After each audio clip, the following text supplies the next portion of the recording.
אתם שומעות, אני בדיוק יוצאת לייעוץ הנקה לתאומים, אמא שממש חשוב לה להניק, אז חשבתי שנעשה על זה פרק ונדבר על הנקת תאומים.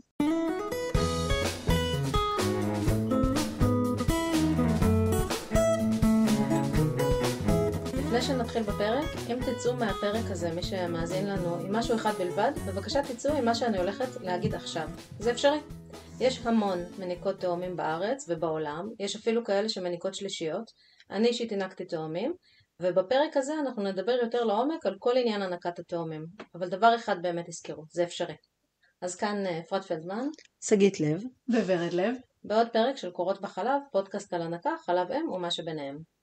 טוב, מה שהרבה אמהות שומעות מכל עבר זה נגד הבחירה להניק תאומים. זאת אומרת, אם אמא שנמצאת בהיריון תאומים או מעבר לזה ומעיזה להגיד שהיא חושבת להניק את התאומים, אז הרבה פעמים התגובות יהיו שליליות. זה לא אפשרי, זה תאומים, לא הולך מספיק חלב, זה שניים, זה לא אחד, אני לא מכירה אף אחד שעשתה את זה. זה כאילו, זה לגמרי יכול להוריד, לא? לגמרי, וגם אם את חושבת שאת הראשונה שעושה את זה, אז כמו כל דבר שמישהי הראשונה שעושה את זה, זה יותר קשה לעשות את זה מאשר לדעת שכבר עשו את זה לפניי ואני רק צריכה למצוא את הדרך לעשות את זה. אני חייבת לשתף באופן אישי, שלא רק שאומרים את זה בסביבה כל מיני אנשים שלא מבינים בהנקה, לי אישית אמרה את זה האחות בפגייה. היא אמרה לי, מה, אתה תצליחי להעניק אותם, זה ברור, אפשר להעניק תאומים. באמת? זה מה שהיא אמרה לך? זה מה שהיא אמרה לי, אבל שנייה אחרי זה שמעתי אותה אומרת למישהי אחרת, לאמא אחרת, מה, נראה לך שתניקי אותו? הוא פג, אי אפשר להעניק פג. די, מזל ששמעת את זה, זה נותן לך פרופורציה? האמת היא שפשוט ידעתי עוד לפני, כי הם לא היו הילד הראשון, וכבר ממש הבנתי בהנקה, אז ידעתי שהם מדבר שטויות. כן, תומכת הנקה. כן, היה כתוב עליה, אחות תומכת הנקה. אז מה אתם אומרות? זה קל יותר או קשה יותר להעניק תאומים? מאשר לא להעניק תאומים. תקשיבי, אני חושבת שזה כמו, תראי, נכון שהכל פה הוא בדאבל, וזה יותר, זה מועצם וזה, אבל מהבחינה הזאת קל, קשה, זה כמו, מה ההבדל בין תאומים, להעניק תאומים לבין להעניק ילד אחד? זאת אומרת, מבחינת הקל והקשה, צריך לחשוב עם אותה אימא בעצם, מה זה קל וקשה בשבילה. בואו נתחיל מזה. זאת אומרת, מה היא הייתה רוצה, מה המטרות שלה, מה זה אומר ביחד, כאילו בכלל, להעניק שניים. כל בחירה שאנחנו עושות, תמיד יהיה לה שני צדדים, קל קשה, מאתגר פשוט, אז זה בכלל לא קשור להנקה, וזה בכלל לא קשור לתאומים, וצריך פשוט להיות מודעים למה שזה אומר. זה יכול להיות שבשביל אמא אחת, תינוק אחד להניק זה יהיה מאוד מאוד מאתגר, ובשביל אמא אחרת להניק תאומים זה הכי פשוט בעולם. אז אתם נורא נחמדות, אני הרבה יותר נחרצת מכן. אני חושבת שפשוט להעניק, והיה לנו פרק שלם על זה, זה כלי לגידול ילדים, וזה הרבה יותר קל לגדל ילדים כשיש הנקה. ואם יש לי תאומים, שזה מראש מצב קשה יותר, כאילו כל ילד קשה לגדל אותו, תאומים ממש קשה לגדל אותם, באמת, הרבה יותר קשה מילד אחד לרוב המקרים, אז אני רוצה כלי שיעזור לי. ואם יקחו ממני גם את ההנקה, עם מה אני אשאר? בעיניי ההנקה, כמו שהיא עוזרת לגדל ילד יחיד, היא עוזרת גם לגדל תאומים. תאומים יותר קשה, אני צריכה כלי יותר חזק. הנקה מבחינתי זה יותר קל כשמגדלים תאומים, מעדיפה להעניק מלא להעניק. זה מעולה שאת אומרת את זה, אני חושבת שזו השראה מצוינת לאמהות או נשים שנמצאות בהיריון תאומים כרגע, או שחושבות על זה ויודעות שיש להם תאומים במשפחה, או מראש נמצאות במצב שאולי יהיו תאומים, טיפולי פוריות וכאלה, שיכולים להיות הריונות מרובי עוברים. זה חשוב לשמוע את הקולות האלה. אני גם חושבת שתמיד אומרים שתינוק צריך לאכול 8 ארוחות ביממה מינימום. זה אומר מינימום 8 בקבוקים פר תינוק, 16 בקבוקים לשטוף ביממה, לא תודה. כן, וגם הקטע הזה שכאילו כשהם מראים סימני רעב, ומהרגע שמתחיל להראות סימני רעב ועד לרגע שהם באמת מתחילים לאכול, זה יכול לקחת קצת זמן. ואם יש לי הנקה, שאני מדברת כמובן אחרי השלבים הראשונים של ככה התמודדות עם ההתחלה והביסוס של ההנקה וכל זה, כשיש לי כבר משהו שעובד ואני יכולה יותר בקלות פשוט לשלוף, לחבר, זה יכול להיות באמת הרבה יותר יעיל ונוח ואולי גם יותר מנוחה לאמא, כי גם ככה היא עובדת מאוד מאוד קשה, אז הנקה להעניק את שני התינוקות ביחד או להעניק אותם אחד אחרי השני, אבל זה יאפשר לה פשוט לנוח יותר. אני גם לא יודעת, אגב קליורי, 2 תינוקות בוכים ביחד, מה עושים עם זה? אני לא יודעת, אבל ככה אני יכולה להדביק כל תינוק לצד שלו, וזהו, סיימנו את הסיפור. כן, זה נשמע מאוד פשוט כשאת אומרת את זה. זה באמת כזה פשוט? תראי, שום דבר לא פשוט בתאומים. גם להעניק תאומים זה לא פשוט, אבל ברגע שזה נהיה פשוט, כמו שאמרת, מתאמנים וזה מסתדרים, זה נהיה פשוט, ואז זה כלי שמאוד מאוד עוזר. אוקיי, אז כאילו אם אנחנו מדברות על פשוט לא פשוט, בעצם גם הריון עם תאומים הוא הריון שיכול להיות יותר, בוא נגיד, מאתגר, קשה, מסובך, אולי בחלק מהעניינים, ויכול להיות שהרבה פעמים יש בעצם גם סיכוי מוגבר יותר ללידה מוקדמת עם תאומים, נכון? כלומר מראש אימא בהיריון בתאומים, גם אם הוא תקין לגמרי, נכנסת בכלל לקטגוריה של הריון בסיכון, וכל המעקב שלה הוא אחר. כלומר בכלל כל המערכות שלה הן יותר אלרט, יש הרבה יותר למערכות שלה, וגם המערכות של מערכת הבריאות כולם עליה, היא תחת מיקרוסקופ כל הזמן, מסתכלים עליה, בוחנים אותה, גם אם הכל בסדר גמור. אצלי הרופא מעקב הריון ממש הכריח אותי לקחת ברזל, כי הוא אמר לי, תראי, רוב הסיכויים שאת מסיימת בקיסרי, את צריכה לקחת ברזל כבר מעכשיו. בסדר, כי הוא חושב על מניעתי, כן? הוא לא יסתכל אולי ספציפית עלייך באותו רגע, מה מצב הברזל שלך, איך רמות ההמוגלובין שלך, מה התזונה שלך, אולי לא היה לו זמן או ידע לשבת איתך עכשיו לשיחה הזאתי, ואז הוא מסתכל, אוקיי, אני מסתכל קדימה, יש כך וכך יותר סיכוי לזה שאולי יהיה מחסור בברזל או שתאבדי דם וזה וזה, אז אני רוצה לנסות למנוע את זה. זה לא אומר שבהכרח זה היה באמת צריך לעשות את זה, כן? בהריונות של תאומים גם יש כאילו הלידות יכולות להיות מוקדמות הרבה יותר, נכון? כן, נכון, רוב הלידות, קודם כל מראש מוגדר תאריך סיום הלידה, תאריך הלידה המשוער, מוגדר הרבה יותר מוקדם. כלומר יש את התאריך המשוער, אבל אצל תאומים 38, מי שבדרך כלל לא מגיעים ל-38, בדרך כלל זה יהיה 36, ואצל שלישיות עוד הרבה לפני זה. אוקיי, כי מה? כי בעצם יש את העניין שלה לסחוב את ההיריון הזה שהוא כבד יותר על המערכות של הגוף של האמא, המשקל והעומס על כל מערכות הגוף. אז יש פה גם כאילו סיכוי שהלידה תסתיים לפני הזמן, ומהניסיון שלי וממה שאני רואה בשטח, אמהות מודעות לזה, שזה שיש להן תאומים, רוב הסיכויים זה שיוולדו גם פגים, כלומר יש פה פגות, ואולי פגות מוקדמת, עם כל מה שכולל, אני לא יודעת עד כמה הן יורדות לרזולוציה של סיבוכים של פגות מוקדמת. נראה לי שזה תלוי באמא ובכמה, או בהורים, וכמה הם רוצים להיכנס לזה ולדעת יותר, אולי זה מעורר חרדות וחששות, כל הדבר הזה, לפעמים קצת מעדיפים אולי לא לדעת יותר מדי. יש גם הריונות תאומים שהם כאילו תקינים ואין איתם בעיה, ויש הריונות תאומים שהרופא אומר שיש פה בעיה ספציפית להריון הזה, שצריך לעקוב אחריה יותר. יש כל מיני סיבוכים שיש בהריונות תאומים שאין בהריונות רגילים.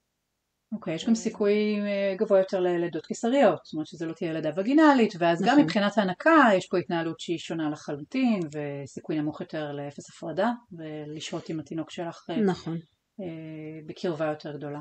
שזה מבאס, כי אנחנו יודעות שכל תינוק, בלי שום קשר לאם הוא נולד יחד עם עוד אח או לא, בשביל שההתחלה של ההנקה תהיה טובה, אנחנו כן רוצים אפס הפרדה, בריאות מלא, בלי בקבוקים, בלי מוצצים, שהות ארוכה באור לאור, ופה יש פה סטטיסטית סיכוי לא לקבל את כל זה. זאת אומרת, ממש צריך לבדוק בסיטואציה הזאת, קודם כל האם ההורים רוצים בכלל, כל העניין של מה שאנחנו מדברות עליו פה, אפס הפרדה, בריאות מלא, אור לאור, צריך לראות, קודם כל שההורים האלה יקבלו את המידע, ולהבין את החשיבות של הדבר הזה, שוב, זה לא חייב להיות רק בהקשר של תאומים, באופן כללי, עבור כל תינוק, אבל לראות אם בכלל הם ערוכים לדבר הזה, כי אם שניים, זה אומר שצריך שם עוד מלווים כבר משלב הבית חולים, מישהו שיהיה ממש יחד איתם ויעזור פה.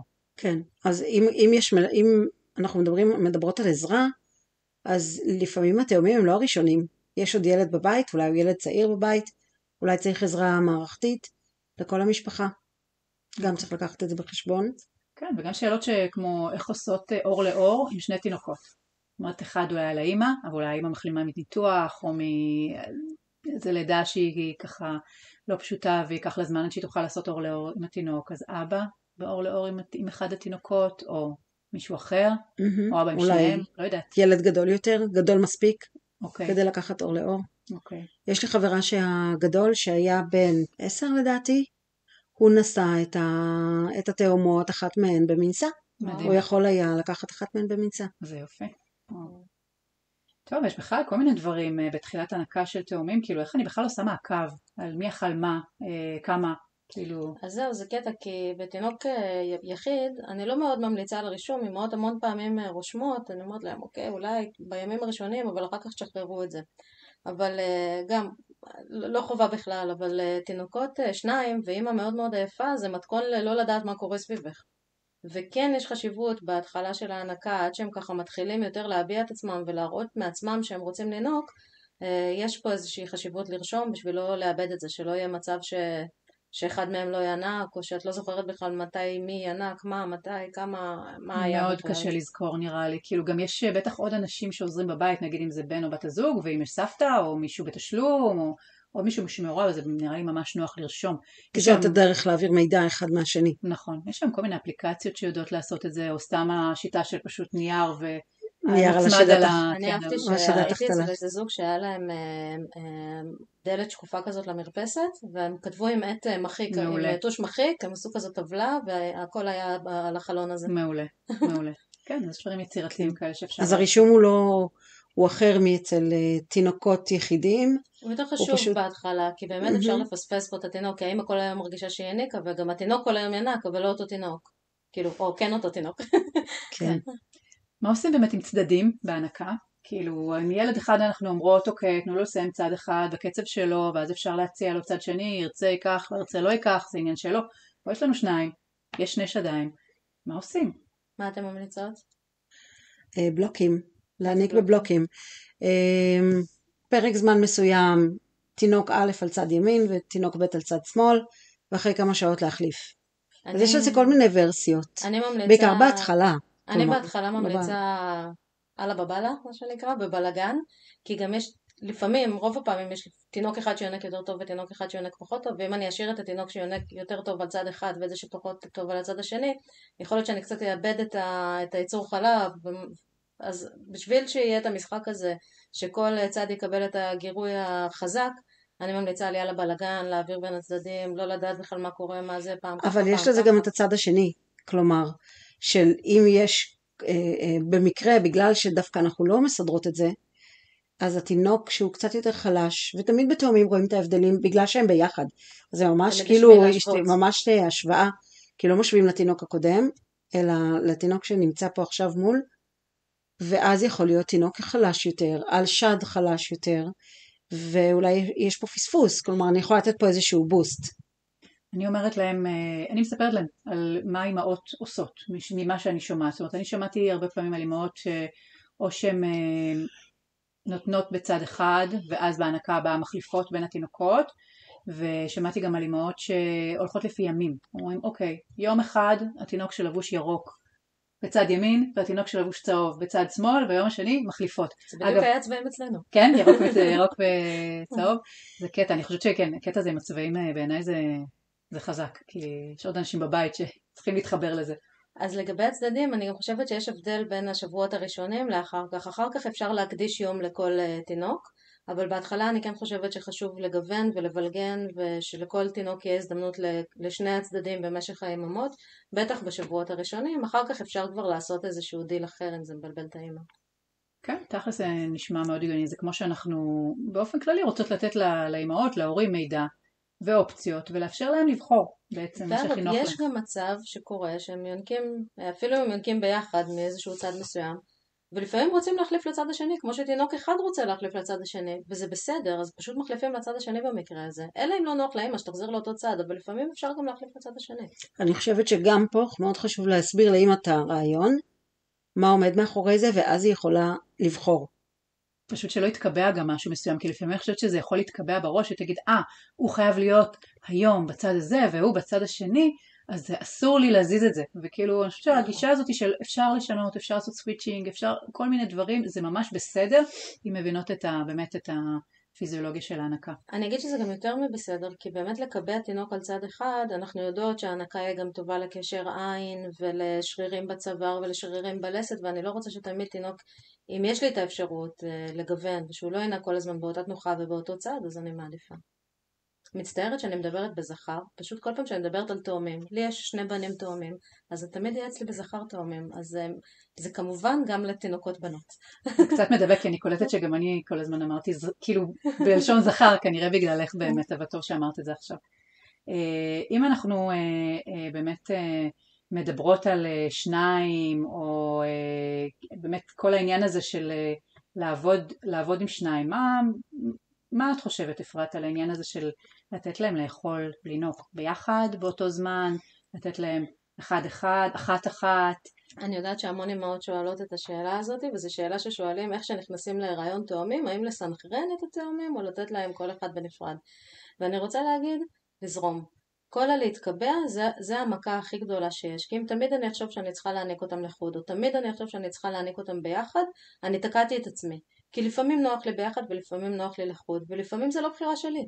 אם שני התינוקות פוחים ביחד, כמה שרציתי שלא ינקו ביחד, רוב הסיכויים שיהיה לי יותר נוח להעניק ביחד. במיוחד אם את לבד בבית כרגע ואין מישהו שיעזור לך, אז הכי הגיוני פשוט לחבר את שניהם. נכון, ולפעמים נורא נוח לי להעניק את שניהם ביחד כי אני רוצה לצאת מהבית, והתינוק שלא יתעורר אני יכולה להעיר אותו ולהעניק אותו כי אני רוצה עוד מעט ללכת, ולפעמים זה לא נוח כי אני גם צריך לזכור שבכל זאת בבסיס כל אחד מהם הוא שונה וכל אחד מהם צריך לקבל את המענה לצרכים שלו. אפילו שהוא בא במבצע אחד ועוד אחד ויש אח לידו, הוא עדיין צריך לקבל את הצרכים שלו. וזה לא כל כך יפה לעשות להם את זה בעיניי, אבל יש פה גם מציאות וצריך שהאמא תעשה מה שנוח לה. אבל לא צריך, בעיניי פשוט לא צריך להתקבע. אני יכולה להגיד לכם שעליי במשך היום הם הרבה פעמים ינקו ביחד וזה היה לי מאוד נוח. בלילה לפעמים ינקו ביחד ולא היה לי נוח כי לא הצלחתי להעניק אותם בשכיבה בלילה, אבל לא משכתי אחד כי הוא רצה לנוק יחד עם... פשוט פינקתי את שניהם ביחד, אבל כשהם ינקו כל אחד לחוד זה היה תענוג, כי יכלתי להמשיך להעניק בשכיבה. כשנולדים תינוקות למשפחה שיש כבר אחים, והם נולדים למציאות אחרת, כלומר המציאות היא זאת שמשתנה ואנחנו לא יכולים לשנות אותה, כי פתאום צריך לצאת מהבית כי צריך להביא את הגדולים לחוג, או להחזיר מהגן, או כל מיני דברים, ופה זה לא שונה, כלומר התינוקות חוזרים, כבר נולדים למציאות אחרת בבית, ועם תאומים אנחנו צריכים פשוט להיות קצת יותר גמישים. אני חושבת שגמישות זה מילת המפתח, ולהתקבע זה מילת האי-מפתח, זה מילת המנעול. כי זה באמת הורס, הורים נתקעים, ויש להם פתאום עוד בוס, כמו שבהענקה לפי שעון, מי שעושה את זה, פתאום עברו 3 שעות, היא חייבת להעניק עוד פעם, השעון זה, יש כאילו עוד בוס בנוסף לתינוק, או במקרה הזה 2, וזה נורא נורא קשה ככה. אני באמת באמת ממליצה לא להתקבע במקרה הזה ולעשות מה שנוח לך באותו רגע. תגידי, אז מה קורה אם יש קשיים ספציפיים? נגיד יש תינוק אחד שיונק טוב ואחותו לא יונקת טוב, או שאולי נולדה קטנה יותר ואולי היא נשארה בפגייה והוא כבר יכול להשתחרר. כאילו, מה עושים בסיטואציה הזאת? השאלה אם זאת שאלה שקשורה להענקת תאומים, או שאלה שקשורה לזה שיש לי 2 ילדים עם עניינים שונים וצרכים שונים ובעיות שונות ואתגרים שונים. ושניהם קטנים באותו גיל, כלומר הם שניהם מאוד צעירים. אז צריך לעזור להם. אני מחזירה את השאלה אלייך, ורד, מה את חושבת שאפשר לעשות שיש 2 ילדים שונים ושצריכים דברים שונים?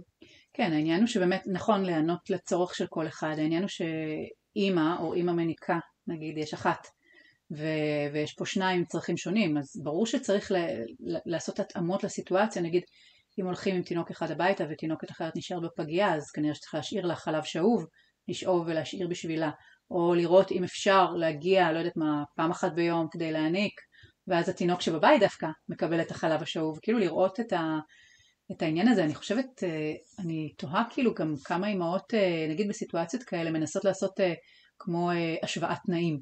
נגיד אם יש תינוק אחד שיונק טוב, ואחותו לא יונקת טוב, אז מה זה אומר? כאילו לנסות לפצות, או לנסות, כי אם היא מקבלת בקבוקים, אז לנסות לתת גם לזה שאוכל טוב בקבוקים. זאת אומרת, אני רואה את הרצון של ההורים הרבה פעמים בלהשוות תנאים, לא רק אצל תאומים. לא הענקתי את התינוק הגדול, אז אני גם לא אעניק את התינוק השני, או אם כן בחרתי להעניק את התינוק השני, אז יש לי רגשות אשם מאוד מאוד גדולים על זה שלא הענקתי את הראשון. אז יש פה את ההשוואה הזאת, הניסיון להשוות גם בין תאומים, והרבה פעמים זה לא הולך, כלומר כי יש באמת איזושהי בעיה לאחד התאומים, וזה כמו מראה, זה כל הזמן שם, זה לא כמו ילד גדול וילד צעיר, ועכשיו אני יודעת שילד גדול היה לו מספיק שנים לקבל את כל מה שהוא היה צריך, ועכשיו אני מתרכזת בצעיר שרק נולד. פה זה ממש, לשניהם יש צרכים צעירים של תינוקות שרק נולדו, ואני רוצה לספק להם את הצרכים, וזה כל הזמן אחד מול השני, אני כל הזמן משווה, המציצה של זה לעומת המציצה של זה, וההתפתחות המוטורית, ובכלל לא קשור להנקה, איך זה מתפתח ואיך השני מתפתח, וזה כל הזמן שם. כן, אנחנו נראה לי משוות באופן טבעי, בכלל כבני אדם עושים משוואות, וכאילו כשזה ילד גדול וילד קטן, את אומרת אוקיי, עבר זמן, הם השתנו, התקופות השתנו, אני השתניתי וזה, אבל כשזה 2 באותו פרק זמן, או יותר מ2 באותו פרק זמן, זה כאילו ההשוואה היא נורא מתבקשת, ונורא קשה לנתק את זה. היה לי אמהות שליוויתי, שתינוק אחד הצליחה להעניק ותינוק שני לא, ואז היא החליטה לוותר על ההענקה בשם עקרון השוויון. וואו. ובעצם זו שאלה קשה, כי להורים תמיד יש רגשות אשם, כי היא ידעה מה יותר טוב, והיא עדיין ויתרה על זה בשביל שאחד לא יקבל יותר טוב מהשני. ובעצם אחד לא קיבל את הכי טוב שהוא כן יכל לקבל, וזה כואב הלב, אבל אני מבינה אותה, כי יש פה, כמו שאמרנו כבר בפרקים אחרים, רגשות אשם שנולדים יחד עם אמא. ליוויתי מעט מאוד אמהות עם תאומים שבסופו של דבר הבינו שיש פה תינוק או תינוקת שלא ממשיכים עם ההענקה והמשיכו עם השני. ומעט מאוד. לרוב זה באמת עקרון השוויון. מעניין, כי אפשר גם לחשוב נגיד על סיטואציה כזאת שאפשר לשאוב, נגיד יש לך כבר חלב, אז אפשר לשאוב ולתת לשניהם, או לתת רק לאחד, כי הוא anyway יקבל בבקבוק, אז זה מעניין הדבר הזה. אני רק שמה לב ורד שפשוט את מציעה הרבה רעיונות שהם מתוך גמישות, של להבין מה הסיטואציה, ואז לנסות להבין איך אפשר לפתור אותה, איך אפשר להקל עליה, וזה באמת הדבר הכי חשוב עם תאומים, לא להחליט מראש, אלא להבין את הסיטואציה שנוצרת ולראות איך בה בתוכה אני משחקת, בתוך המשחק הזה. רציתי גם להגיד עוד משהו על תינוקות שיונקים ביחד, שכחתי להגיד קודם, אמרת שלפעמים יש תינוקת נגיד שהיא יונקת חלש יותר ותינוקת שיונקת חזק יותר, אז כשהם יונקים ביחד, אז כל מניקה יודעת שמתי שהיא מניקה בצד אחד, בצד השני מטפטף לה החלב. ובעצם התינוקת החזקה עוזרת לתינוקת החלשה תוך כדי לקבל יותר חלב. ממש. אז כשיונקות יחד, אמרתי יונקות, יחד, אז בהחלט זה עוזר לחלשה יותר לקבל את החלב, שזה פלא בעיניי. נכון, לפחות חלק מהענקות אפשר לעשות את זה, ולתגבר קצת את התינוק החלש יותר. או את הצד שכאילו מניב קצת פחות, שפחות חלב יוצא בו אולי פחות בזרם חזק וכאלה. כן. אפרת, תגידי, כל מה שקשור לאביזרים, מה את אומרת? בוא נתחיל משאיבות ומשאבות. זה כאילו נחשב קל לשאוב ולתת בבקבוק. יש לנו פרק שלם על זה, למי שעוד לא שמע, פרק 6, מוזמנת להקשיב. אבל בכל מקרה, אני לא חושבת שזה יותר קל, כי מה שקורה לפחות מה שלי, בחוויה האישית שלי, עם שני תאומים קטנים פגים, לא היה לי זמן לכלום, לא היה לי זמן לשאוב, ואם הייתי חושבת שההמשך ההנקה שלי תלוי בשאיבה, לא הייתי ממשיכה להעניק, לא היה לי זמן לזה, הם כל הזמן ינקו. או ינקו, או ישנתי, או שהייתי גמורה מסיבה אחרת, איזה סיבה אחרת, לא ישנתי. כאילו, זה היה בלתי אפשרי. אני לא חושבת ששאיבה היא חובה בזמן של הנקת תאומים, אני חושבת שזו אפילו פעולה שמאוד קשה לבצע. מצד שני, אם יש לנו נסיבות, תינוק שיונק פחות טוב, ומשהו שצריך לעשות. אשפוז בפגייה, תינוקות נפרדים מהאמא כמובן. לגמרי, בתקופות כאלה, ממש חשוב לשאוב. אוקיי, ושאר האביזרים? רגע, אני אגיד עוד משהו על הצד השני של השאיבה, זה הבקבוקים. אני כן אגיד שאם לתינוק יחיד, גם בקבוקים וגם מוצצים, אני אמליץ להימנע, ואני אגיד לא כדאי בהתחלה, בואו תראו שהכל זורם, בואו תראו שהכל טוב, ורק אז להתחיל עם הדברים האלה, אם האמא רוצה כמובן, לא חובה. אז בתאומים, אני יכולה להגיד, אוקיי, תשתמשו בזה. תעשו את זה, אם זה מקל עליכם, כל מה שמקל עליכם ויגרום להנקה להימשך פה ליותר זמן זה בסדר, אבל אם אתם רואים שנוצרת בעיה, תעשו אחורה פנה ולכו אחורה. כלומר, במקום להיזהר ולא להגיע לזה בכלל וללכת על בטוח, תלכו על קצת פחות בטוח, אבל תהיו ערניים למה שיכול להיווצר כבעיה. אם פתאום הם מפסיקים להתחבר, אם יש בעיה בהתחברות, בעיה במשקל, בעיה במשהו, תעשו רגע עצירה של האביזרים האלה שהשתמשנו בהם. כלומר, את אומרת שהם יותר סלחנים. אני אומרת שגם התאומים יותר סלחנים, אני אומרת שפגים ידוע שהם יותר סלחנים. ואני אומרת שלפעמים פשוט אין ברירה, כי גמורים מעייפות, ואם מוצץ יעזור לי לנשום ולחיות, אז אני אתן מוצץ ואני אתמודד עם ההשלכות שלו, ואם הן גדולות מדי אני אפסיק עם המוצץ. זאת אומרת גם להיות סלחניות כלפינו, ולא רק שהם סלחנים, גם אנחנו צריכות, יכולות לפתח סלחנות כלפי עצמנו. אני גם רוצה להגיד עוד משהו בהקשר של מוצצים ופגייה, אני יודעת שזה לא פרק על פגים, אבל זה בכל זאת נושאים משיקים. לפגים כן חשוב לתת מוצץ, זה סיפור אחר מילדים שנולדים במועד. כן אפשר לתת חופשי, מוצץ, כדאי, חשוב לתת מוצץ בפגייה, זה מאוד מאוד עוזר. בפגייה המציצה עוזרת להפעיל את מיצי הקיבה ולקבל פחות נק. זה ממש חשוב להם לקבל מוצץ בשביל להפעיל את מיצי הקיבה. וגם אין מי שינחם אותם כל הזמן. אם יש מישהו שם 24/7 זה משהו אחר, אבל אם לא, זה לא יפה לקחת להם את זה. או אם זה פגים והם אחד בבית ואחד בפגייה. בפגייה ההורים לא חייבים להיות, אז... לא רק לא חייבים, גם לא יכולים תמיד, שיש עוד ילד בבית ויש עוד זה. לא, פגייה זה מחלקה שלא חייבים להיות בה. זאת אומרת, כל מחלקות, יש מחלקות בבתי החולים, נגיד... בילדים כאילו... פגייה וטיפול נמרץ לא חייבים לראות, בסורוקה את לא רואה הרבה הורים בפגייה. ממש. תשמעי, אנחנו היינו המון, אבל לא היינו 24/7. לא היה מצב. טוב, בואו נדבר על תנוחות, כי כשחושבים על הנקת תאומים, אז חושבים על תנוחות, מה האופציות, כאילו מילד אחד, בסדר, יש לי כמה זה, מה עושים, איך מסנכרנים שניים על גוף של אימא אחת? אוקיי, נראה לי המומחית פה זאת אפרת, עם הכי הרבה ניסיון. אני חושבת שכמו שאנחנו מדגישות כל הפרק הזה, לא להתקבע. אם אתם מחפשות רעיונות טכניים, חפשו בגוגל הענקת תאומים, יש אינסוף תמונות. יש מלא תמונות, כן. חוץ מזה גם אמרנו שלא חייבים תמיד להעניק אותם ביחד, ואז אפשר להמשיך להשתעשע עם התנוחות הרגילות של להעניק ילד אחד. אבל יש תמונות נורא חמודות שהם יונקים ביחד, ואז כזה רגליים אחד על השני, או כשהם קצת מלטפים. מלטפים, וזה, זה נורא חמוד, לא? או משחקים ומעבירים דחקות מתחת לסינר הנקה במטוס, ומעבירים כיפים אחד עם השני. זהו, כאפות נראה לי גם. בכל מקרה, גם פה להתגמש ולחפש. אפשר להעניק באין סוף תנוחות הנקה, כמו שאני אומרת גם לאמא ליחיד, שיהיה לך נוח. קודם כל תמצאי תנוחה שיהיה לך נוח, ואחר כך כבר שימי אותם איכשהו, הם יתחברו, הם גם לא חייבים להיות סימטריים. הרבה אמהות חושבות שאם ילד אחד בתנוחה מאורסלת, השני חייב להיות בתנוחה מאורסלת. אם ילד אחד הרגליים שלו פונות שמאלה, הרגל השני צריך להיות עם רגליים פונות ימינה. וזה לא חייב להיות ככה, כל אחד יכול להיות בתנוחה אחרת אפילו. אז שוב פעם אנחנו כאילו ניזונים מתמונות וכל מיני דברים שאנחנו רואים ברשתות, וזה לא תמיד קשור למציאות. את אומרת שוב פעם, להתגמש, מה שעובד. מה שנוח לך, יכול להיות שלתינוק אחד יותר נוח ככה, ובשד אחד יותר נוח ככה, ממש להתגמש פה ולעשות מה שנוח לך, ולנסות, לנסות, לנסות. למרות שכן יש איזה עניין עם התנוחה, ושלא יהיה כל הזמן תינוק באותה תנוחה, כמו שאנחנו לא רוצים תינוק יחיד שיהיה כל הזמן באותה תנוחה, כי יכול לפתח העדפה של הצד, שהראש כל הזמן יסתכל לצד אחד.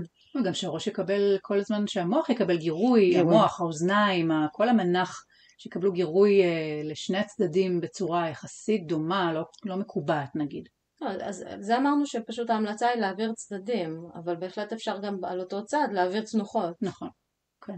צריך להיות נוח פשוט, באמת זה הכל, שהאמא תמצא תנוחה, כי גם, שוב, אני חושבת על אמא שהיא אחרי לידת תאומים, גם אם הלידה הייתה כאילו לא קיסרית, וגם אם היא כן הייתה קיסרית, זאת אומרת, יש אתגרים שונים בגוף שלה, של מבחינת המנח, ועכשיו כאילו, אוקיי, הגוף שלי ככה, שדיים בגודל כזה, איך אני מניחה אותם, צריכה אולי קריות, יש קריות הנקה ייעודיות לתאומים, שיש אימהות שאוהבות להשתמש בהם, יש כאלה שלא רוצות, אז צריך לראות, פשוט לסדר מסביב. כן. ושוב אני מזכירה עוד פעם ועוד פעם ועוד פעם, שלא חייבות תמיד להעניק ביחד. אז כל מה שהוא רלוונטי ושאת שומעת עליו מהענקה של ילד יחיד, הוא רלוונטי גם לאמא שמניקה תאומים, כי לא כל הזמן מניקות ביחד. וגם אם הולך לך להעניק ביחד, וגם אם את סבבה לך עם הסנכרון, זה כיף מדי פעם להעניק כל אחד בנפרד, גם בשביל הבונדינג, וגם בשביל לגלות קצת תנוחות. נכון, זה מה שחלק מהאמהות אומרות, שהן רוצות פרק זמן, גם אם הן מסנכרנות ומניקות ביחד, הן רוצות איזשהו פרק זמן במהלך היום שהם רק עם תינוק אחד, להרגיש אולי רגיל, נורמלי. זה הגיוני בסך הכל, כאילו יש פה עכשיו, כמו שלוקח לנו זמן להכיר את התינוק החדש שנולד לנו, נולדו לנו 2 או 3, אנחנו רוצות לקחת את הזמן להכיר אותם, להסתכל עליהם, למשמש אותם, לראות את כל מה שאנחנו לעשות עם תינוקות קטנטנים, אז כאילו באמת אם יש לי הזדמנות לעשות את זה באמת אחת על אחת, אז זה יכול להיות מאוד כיף. אני גם מזכיר שלפי כל מיני דברים שקראתי, זה לוקח יותר זמן להתחבר לתאומים. אז יכול להיות שהתחברת מיד, ויכול להיות שלוקח לך יותר זמן, והכל בסדר. מעניין שזה לוקח יותר זמן להתחבר לתאומים. אפילו במבחן של ליבלס הייתה שאלה על זה, שאומרים שקודם מתחברים לדבר הזה, לשניים ביחד, ואחר כך אחד אחד. מעניין. וואו, לא חשבתי על זה. יפה. אני לא יודעת אם זה נכון או לא, אבל אני רק רוצה שמי ששומעת אותנו ומרגישה שהיא עוד לא התחברה, או שלוקח לה זמן יותר להתחבר, להגיד לה שזה טבעי. זה ככה מוביל אותי לדברים שהיינו רוצות באמת לפתוח מול אימהות שמניקות תאומים. קודם כל לשאול את האימא עצמה, מה את היית רוצה? מה בעצם את רוצה פה? היית רוצה להניק אותם הנקה מלאה, או כמו שאמרת לגבי התנוחות, לגבי האם ביחד או לחוד, את רוצה לשלב, כאילו יש פה המון אופציות, וצריך כאילו רגע להסתכל על האמא הזאת ולראות מה היא רוצה. יותר מאמא אחרת? לא יודעת אם יותר מאמא אחרת, זה תמיד הייתי רוצה לעשות את זה גם, אני חושבת עם כל אמא, אבל אני חושבת שפה, כמו שאפרת תיארה קודם את הסדר יום שלה, זה נשמע כזה עמוס, שאין זמן לכלום, אז אני חושבת שאמא לתאומים עוד יותר, אין לה זמן להבין מה היא רוצה בכלל. אני חושבת שהשאלה מה היית רוצה גם עוזרת לכל בן אדם למקד את מה שהוא רוצה, למקד את הרצון שלו, ושהרצון ממוקד והמטרה ברורה, אז יותר קל להגיע אליה. ולפעמים בתוך כל הסערה הזאת את לא עוצרת את עצמך, את לא שואלת את עצמך, ואם ברור לך ולנגד העיניים המטרה היא אני רוצה להעניק למשל, אז זה ממקד, זה עוזר להבין מה הפעולות שאני צריכה לעשות בשבוע הקרוב בשביל זה. ואולי פה יותר ממקומות מהנקות אחרות, לדעת לקחת את הדברים יום ביומו. כל הנקה בפני עצמה, ושהיא תעבור ותעבור עוד הנקה, פתאום יעבור עוד יום, ולהתקדם, ופתאום הם יהיו בני חודשיים. ווואו, הם כבר לא ניובורן. זה כבר אחרת, ואפשר להשתכלל ולעשות כל מיני דברים אחרים. אני גם חייבת להגיד שהחוויה האישית שלי היא כללה הנקת פגים, אז יכול להיות שהאינסוף הנקות וזה לא היה רק בגלל שהם תאומים, אלא בגלל שהם פגים. אז יכול להיות שתינוקות תאומים שנולדים בשלים יותר, אז החוויה היא שונה. אולי, יכול מאוד להיות, כן. וזה שוב מחזיר אותנו לזה שאנחנו צריכות להסתכל ככה על כל אימא ועל כל סיטואציה ועל כל מצב, ולראות באמת לאן היא רוצה להגיע, מה קורה עכשיו, איפה היא עומדת, איזה אתגרים היא מתמודדת איתם, ומה הולך טוב, מה כן הולך טוב, ואפשר להתמקד בו וככה להעצים אותו. ולעזור לו למצוא פתרונות, כלומר יצירתיים, כי לפעמים, כמו בכל סיטואציה שבה אני נמצאת עמוק בתוך הבעיה, קשה לי לעלות למעלה, להסתכל ולהיות יצירתית.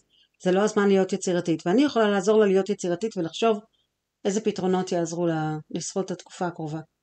מהמם, אני חושבת שבאמת יש פה שתי שאלות הכי חשובות, זה מה הקשיים שלך ספציפית, איפה הקושי שלך, בשביל שנדע לתפור את הפתרון הגמיש והלא מקובע, וזה שעוזר לה בדיוק במה שהיא צריכה, וגם איפה המקומות הטובים שלך, כי צריך קצת איזושהי מוטיבציה ודרייב חיובי בשביל לזכור שבסך הכל יש פה גם דברים טובים. זה כמו שהילד יכול לחזור ממסיבה ולהגיד לא היה לי כיף, כי לא יודעת איזה ילד דרך עליו, אבל חוץ מזה שילד דרך עליו היה מלא דברים כן כיפים. הוא לא מסוגל לראות את זה רק. בדיוק, אז לפעמים צריך קצת לזכור או להזכיר לעצמנו את הנקודות הטובות, ובמקביל כן, חייב להבין איפה הקשיים בשביל לפתור אותם ספציפית. חשוב גם להזכיר שיש קבוצות תמיכה שהן ייעודיות לאימהות מניקות תאומים, שהן יכולות להיות מין כמו בית כזה, כשעולות כל מיני שאלות. זאת אומרת, יש לנו קבוצות כלליות, נגיד הזכרנו בעבר בפרקים הקודמים את הקבוצות תמיכה של ליגת ללט למשל, אז יש לנו שם המון מניקות תאומים, או אימהות בהיריון עם תאומים. אבל יש הרבה פעמים שיש לאימהות לתאומים, יש שאלות ספציפיות או כל מיני חששות שהם ספציפיים, ואז אפשר לפנות לקבוצות האלה או לפנות לנשות מקצוע שיש להם ניסיון ספציפי עם עבודה עם מניקות תאומים. אבל גם לזכור זאת אומרת, זה שאת מניקת תאומים זה לא אומר שאת מובדלת משאר קהילת המניקות, כן? גם אני רוצה להגיד שעזרה זה לא מילה גסה, ואפשר לקבל עזרה. עזרה לא חייבת להיות בהנקה, להאכיל תינוק בבקבוק זה לא כזאת עזרה. אבל להחזיק תינוק אחרי שהוא אכל ועדיין לא רוצה לישון, אבל כבר לא צריך להאכיל אותו, או לקלח אותו, או לחתל אותו, או סתם לנענע אותו איזה שעה בעגלה ולתת לי לישון עוד שעה בצהריים, זה עזרה חבל על הזמן, וזאת עזרה שכל ילד בבניין בין 13 יכול לעשות, ולא במחיר גבוה אפילו. אז צריך גם להיות יצירתיים למצוא את העזרה הנקודתית, שזה מה שעכשיו ממש יעזור לי. למי שרוצה ככה לקרוא יותר ולשמוע, אז יש ספרים, לא בעברית, יש ספרים שמדברים על הנקת תאומים והנקה של תאומים ומעבר, בואו נגיד. יש בחנות ספרים של ליגת ללט שיש ספר באנגלית על breastfeeding multiples, ואני חושבת שיש עוד ספרים בעולם, אז זה גם כן יכול להיות משהו שטוב שיהיה לך בבית, גם אם את לא קוראת אנגלית שוטף, משהו שיהיה כמקור מידע או אתרים שאת יודעת שאת קוראת בהם ואוהבת את המידע שבהם ומתחברת לזה, כדי שיהיה לך ככה איזשהו מקור למידע ותמיכה לשעת הצורך. אני רוצה להוסיף עוד משהו קטן, כי נראה לי שדיברנו המון על ההתחלה ועל הקשיים של ההתחלה, אבל סתם אני זורקת, הנקה לטווח ארוך, אם מניקים תאומים לטווח ארוך, בגיל של הטנטרומים, שזה ידוע שאם מניקים תינוק יחיד בזמן של הטנטרום, הוא פחות עצבני, כי הוא יודע מאיפה, מה כדאי לו לעשות. ואז הנקה פותרת הרי הרבה מהטנטרומים, ושיש לי 2 תינוקות כאלה, בני 2, אז יותר קל לי גם בגיל אחר כך, לא רק בחודשים הראשונים, שבהם יש גם את הקשיים של ההתחלה, אבל ממש לאורך השנים, שהנקת נהיית באמת יותר כלי הורי, ויותר משהו כיף שמשתמשים בו, זה מאוד מאוד עוזר גם עם תאומים, בכל גיל. כלומר, הרבה מהקשיים שאת מתארת ומה שדיברנו עליהם, הם בעיקר בהתחלה, כי ברגע שהרבה בעיות נפתרות, וזה אנחנו רואות גם בתינוק אחד, ברגע שהמון בעיות נפתרות, ההנקה הופכת להיות דווקא איזה משהו, עוד לפני שהיא כלי הורי, הופכת להיות משהו כל כך קל ופשוט, וקל להתנייד כשיוצאים מהבית, אפילו לגיחה קצרה, לא צריך לחשוב על כל מה שאני צריכה לקחת איתי בתיק. אני חושבת שגם ההנקה מלמדת אותם לשתף דברים, כי הם משתפים את אמא והם יודעים שהם שניהם יונקים ומקבלים כמה שהם רק רוצים, ומקבלים חיבוק ביחד ומקבלים נשיקות ביחד, ומקבלים את האוכל והזנה ואת כל הדבר הזה ביחד, ואני רואה שהם גדלים, הם לומדים להיות הרבה יותר משתפים. זה מהמם, ממש מקסים, שכאילו ממש מהרחם, כאילו בעצם משתפים. הם לא רבים על משאבים, כי המשאב הוא משותף לשניהם ביחד או לחוד, זו הם לא המציאות מפסידים. שלהם. כלומר, הם נולדו כבר ברחם, הם גדלו במציאות הזאת שהמשאב הוא משותף, והם ממשיכים ככה, גם מחוץ לרחם. מהמם, אז וואו, אז יהיה פה המון דברים על תאומים, בוא נראה מה כל אחת מאיתנו לוקחת מכאן, תגיד. אני לוקחת, למדתי הרבה מאפרת על הגמישות עכשיו, כן. שזה, אני כן, חושבת שגם זה אני. חשוב ללכת עם זה. כן, הגמישות הזאת היא שגם גמישות במחשבה, שלא להחליט מראש שאני ככה או ככה עושה את הדברים, שאפשר לגוון בתנוחות ולא צריך להחליט דברים, והיום יכול לעבוד לי משהו ככה, מחר יעבוד לי אחרת, וזה ממש בסדר. אני רוצה להגיד משהו ששכחתי להגיד קודם, שהרבה אמהות לתאומים מחפשות יועצות הנקה שהן מנוסות בתאומים או מבינות בתאומים, ואני לא חושבת שצריך דווקא את זה, צריך פשוט יועצת הנקה שהיא מנוסה באופן כללי ושהיא גמישה. כי הגמישות הכי חשוב, אז חשוב למצוא מישהי שיודעת להתגמש ולהבין איך למצוא את הפתרונות. ואני, סליחה שאני הפעם לא אומרת עם מה אני יצאתי, אלא עם מה אני רוצה שאתן תצאו, שזה אפשרי. מהמם. מקסים. סיימנו עוד פרק, קורות בחלב, פודקאסט על הנקה, חלב אם ומה שביניהם.